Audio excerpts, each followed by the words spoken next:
আসসালামু আলাইকুম রহমতুল্লাহ।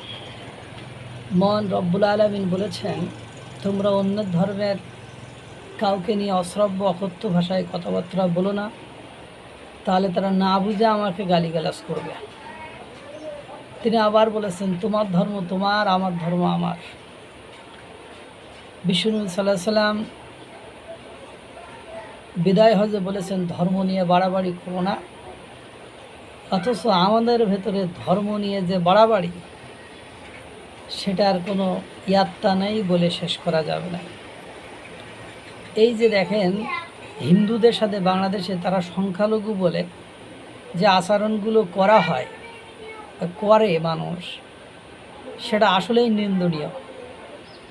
যেমন অন্য দেশে মুসলমানদের উপর নিপীড়ন নির্যাতন হলে বাংলাদেশের মুসলমানদের যেমন খারাপ লাগে, তো অন্য দেশে যেসব সংখ্যাগরিষ্ঠ হিন্দু দেশ রয়েছে, তাদেরও তো বাংলাদেশে হিন্দুদের উপর এরকম নিপীড়ন নির্যাতন হলে, তাদের ধর্মীয় অবমাননা হলে তাদেরও তো খারাপ লাগে। পিঞ্জিরহাট গোপালগঞ্জের এক স্কুলের শিক্ষক মিঠুন মণ্ডল তিনি বলেছেন যে প্রশ্ন আমি সাজেশন দেবো কীভাবে, আল্লাহও তো জানে না, বা আল্লাহ সৃষ্টিকর্তাও জানে না কোথা থেকে প্রশ্ন আসবে। এই জন্য তাকে নাস্তিক উপাধি দিয়ে তাকে পিটানো হয়েছে, তাকে পুলিশে সোপর্দ করা হয়েছে। আর এখন যে ঘটনাটা বলবো, সেই ঘটনার জন্য এই অঞ্চলে এখনও পুলিশ প্রশাসন জনগণ কোনো ব্যবস্থা নেয়নি। নিজের স্বার্থটা বুঝলেন বাংলাদেশের মানুষ, কিন্তু পরের স্বার্থটা না বুঝলে তো সমস্যা।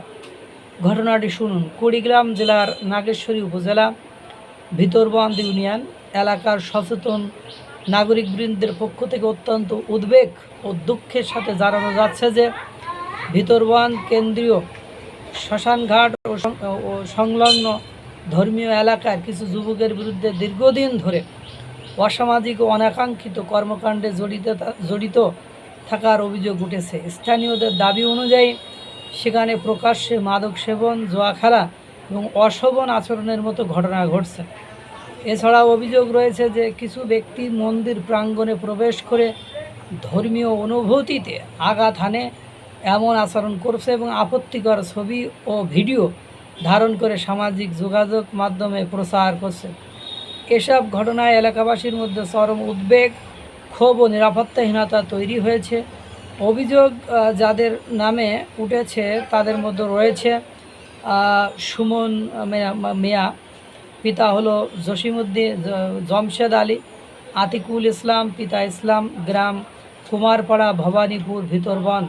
এছাড়াও আরও কয়েকজন যুবকের বিরুদ্ধে একই ধরনের অভিযোগ রয়েছে বলে স্থানীয়রা জানিয়েছেন। এলাকাবাসীর দাবি, এ ধরনের কর্মকাণ্ডের কারণে ধর্মপ্রাণ মানুষ, নারী, শিশু ও সাধারণ জনগণ নিরাপত্তাহীনতায় ভুগছে। পবিত্র ধর্মীয় স্থান ও শ্মশানঘাটের পরিবেশ নষ্ট হওয়ার পাশাপাশি সামাজিক শৃঙ্খলাও ব্যাহত হচ্ছে। অতএব বিষয়টি গুরুত্ব সহকারে তদন্ত করে প্রয়োজনীয় আইনগত ব্যবস্থা গ্রহণের জন্য সংশ্লিষ্ট প্রশাসন, আইন শৃঙ্খলা বাহিনীর দৃষ্টি আকর্ষণ করা যাচ্ছে।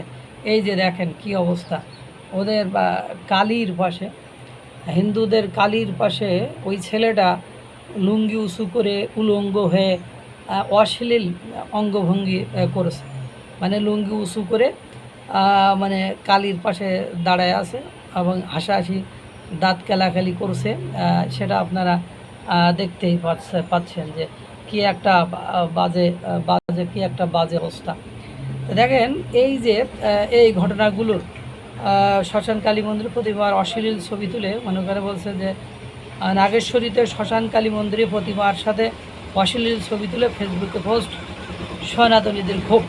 দেখেন, এটা যদি মসজিদের মধ্যে ঢুকে কেউ এরকম করতো, এতক্ষণে ওর ছাল চামড়া হয়তো বা তুলে নিত। আর ওদের বিশ্বাসের জায়গা যে কালী, দুর্গা কালী, তার পাশে লুঙ্গি উঁচু করে মানে যৌন অঙ্গ দেখিয়ে দাঁত বের করে হেসে আরও হয়তো বা জড়িয়ে মড়িয়ে কী করেছে না করেছে এটা এখন বলা যাবে না। আর যাই হোক, এই হলো অবস্থা। তা কোথায় আইন শৃঙ্খলা বাহিনী, কোথায় সচেতন জনগণ?